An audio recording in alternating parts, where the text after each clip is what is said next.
I'm Vincent Price. What unearthly horror did that girl gaze upon? What manner of incredible thing walked beneath that hood? It would be unfair at this time to show you any more of what went on in that laboratory where a man actually dared to play God. Not since the beginning of time has man known such terror. Recall the tale as a boy who was sold on an evil whistle when you're so old. Sings the farmers in my zero man year. Use all the sun knows who's where the witch live. You should have the power to revenge the dead. It got your soul now, come with me here. I'm gonna take you where your body will lie.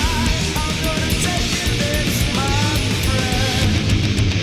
I'm gonna show you where your life will end.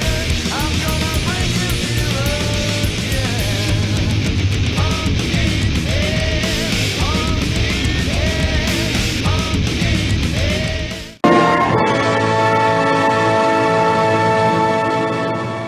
What's going on, guys? On this episode of On the Set for October Horrorfest, I'm checking out Pumpkinhead, starring Lance Hendrickson. So let's get into it. In 1957, a young boy named Ed is in his family's cabin with his parents when a guy walks in all freaked out. Ed's father tells the guy to leave, and then once he's outside, he gets attacked by some kind of monster. Now, in present day, Ed is an adult and runs a store in the country. As Ed goes to run an errand, he leaves his son Billy behind at the store. But just then, a group of teens show up and cause a bunch of fuckery, accidentally hurting Billy. As the other teens leave, one of them, Steve, stays with Billy as he's dying.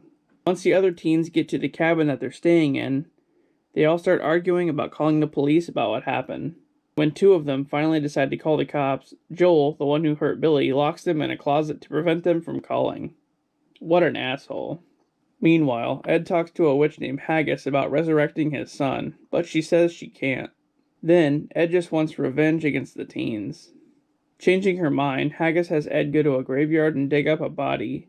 He brings it back to her, and she uses his and Billy's blood to resurrect it. The corpse then becomes a monster called Pumpkinhead. Back at the teens' cabin, Joel starts to feel guilty about what happened, but it's a little bit too late for that. Pumpkinhead is right outside.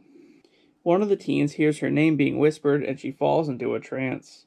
As Steve wakes her out of it, Pumpkinhead kills him. As Pumpkinhead kills off the girl as well, Ed watches through the monster's eyes. Feeling like it's a little bit too much, Ed goes back to Haggis and tells her to stop Pumpkinhead, but she can't. It's just too late for that. Then, Joel gets a machete and tries to fight off Pumpkinhead all by himself, but the monster just brushes him off and kills yet another one of the teens. After that, Ed shows up at the cabin and shoots Pumpkinhead, trying to take him out himself. But it does no good. Joel walks over to see if the monster is truly dead, and surprise, it kills him. Out of nowhere, a local kid shows up and saves the remaining teens by taking them to a nearby house for refuge. As Pumpkinhead grabs the local kid, Ed tries to attack it, but he gets stabbed in the process. It's then revealed that both Ed and Pumpkinhead felt the pain from the injury, because they're both becoming one. Also, the only way to kill Pumpkinhead is for Ed to die as well. As Pumpkinhead tries to kill off another teen, Ed has one of them shoot him to death, causing Pumpkinhead to fall down. So Ed pretty much sacrificed himself to kill Pumpkinhead. After that, Haggis takes Ed's body and buries it in Pumpkinhead's grave, waiting for another person to seek revenge. The end. Huh, a creature that gets resurrected to seek revenge. That's pretty wild. I don't really see how he has a pumpkin for a head, though. I was expecting more of like a Jack Skellington situation. But anyway, this was a good one, and in the end, Ed had to kill himself to stop the monster that he let loose. Or was he becoming the monster? Well, anyway, I hope you enjoyed it, and I'll see you on the next one.